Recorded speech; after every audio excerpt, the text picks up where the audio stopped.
Que el Señor nos bendiga en esta hermosa hora. Un saludo para cada uno de ustedes en el amor del Señor. En esta hora nos toca meditar en el capítulo número 8 del libro de Proverbios. El tema que tenemos para este capítulo es: la sabiduría presenta su defensa. La sabiduría presenta su defensa. Hemos visto que el libro de Proverbios presenta a la sabiduría de una manera personificada, ya sea en un padre, en una madre o en un maestro que enseña y guía a sus alumnos. Así que este capítulo número 7, 8 del libro de Proverbios, es el capítulo número 8, lo hemos titulado La sabiduría presenta su defensa. Ya en el capítulo número 7 nos presentó el encanto de la mujer de pecado. Ahora en el capítulo 8 hace un contraste con la invitación luminosa de la mujer de la justicia, que se llama la sabiduría, la cual representa la sabiduría de Dios. Debemos fijarnos también detenidamente en este capítulo entre las características de estas dos mujeres. En primer lugar, tenemos en cuanto a las palabras de cada una. La mujer ajena, ella halaga, dice el versículo 16 del capítulo número 2. La suavidad de sus palabras hacen caer al joven en el pecado, capítulo 7, versículo 5 y versículo 21. La sabiduría, sus palabras son excelentes. Ella habla cosas rectas, habla con la verdad. No hay cosa perversa ni torcida en su boca. Su hablar es claro y sencillo, dice el capítulo número 8, versículos 6 al 8. Aquí está la diferencia entonces entre la sabiduría y la mujer ajena. Aquí nos contrasta entonces a estas dos mujeres que están personificadas aquí, la sabiduría y la mujer ajena. Lo que cada una de ellas ofrece. La mujer ajena ofrece placer carnal, versículo 18 del capítulo 7. La sabiduría ofrece lo que es realmente sustancial, versículo 21. Ella ofrece la vida, versículo 35. El aumento de días y años de vida, dice el capítulo 9, versículo 11.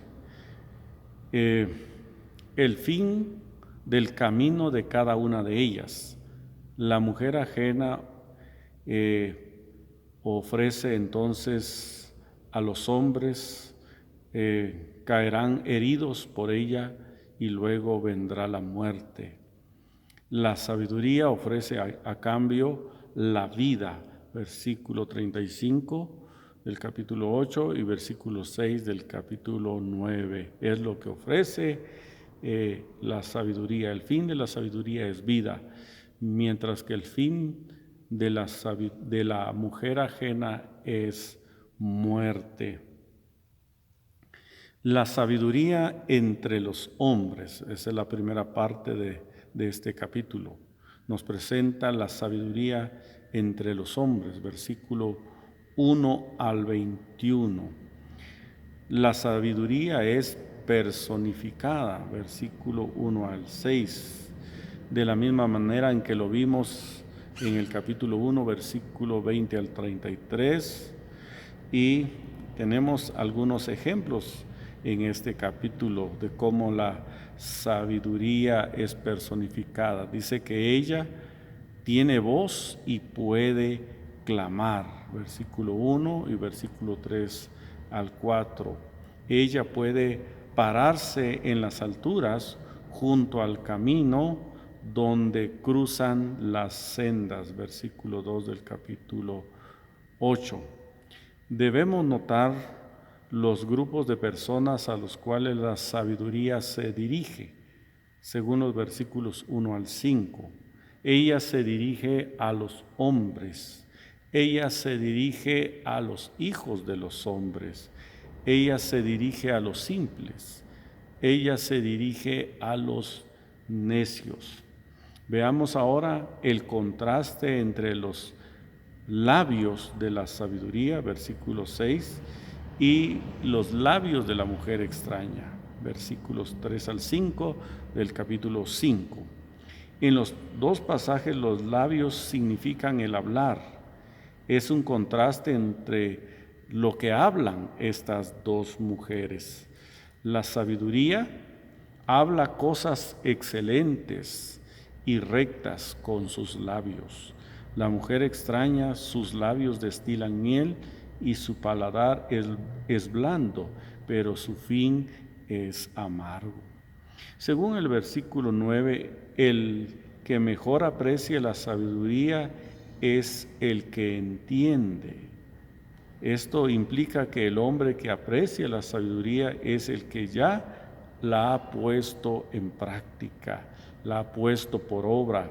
El hombre no la puede apreciar si no la ha probado aún. En los versículos 14 al 21, el énfasis es en la fuente, o sea, en la sabiduría y no en sus beneficios.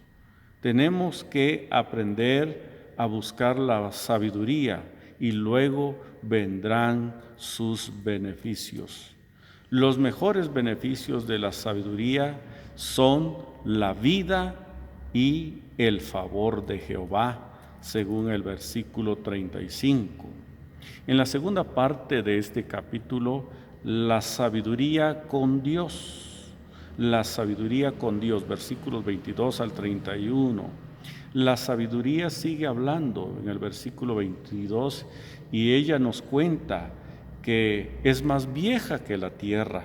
Ella estaba con Dios desde tiempo antiguo, antes de su creación, antes de sus obras. Veamos qué hacía la sabiduría durante la creación también de todo lo que Dios hizo. Versículos 30 al 31 dice que ella estaba con Él, estaba con Dios, o sea, para su uso de Él, para el uso de Dios. Ella se regocijaba y daba delicia a Dios. De todo lo que había creado Dios en el principio, fue el hombre de quien se regocija la sabiduría, la creación del hombre. Fue lo que más regocijo le causó a la sabiduría. Veamos algunas lecciones de esta sección del versículo 22 al 31. Primero, la sabiduría es lo que Dios como creador consideró primordial e indispensable. En segundo lugar, la sabiduría es más antigua que el universo y a la vez fundamental para la creación de éste. Nada llegó a existir sin la sabiduría. Tercero, la sabiduría es fuente de gozo, porque el gozo se manifiesta donde quiera que se manifieste la sabiduría de nuestro Creador. Nosotros no debemos hacer nada sin la sabiduría. Dios mismo no ha hecho nada sin ella.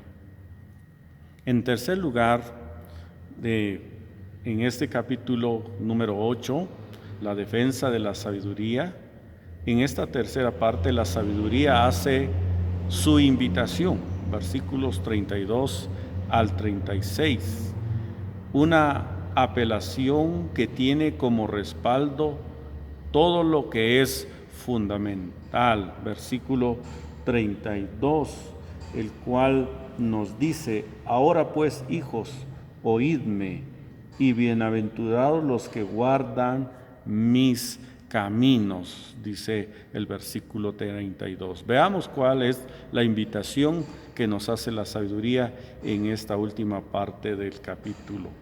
Hay 3 exhortaciones en el versículo 33.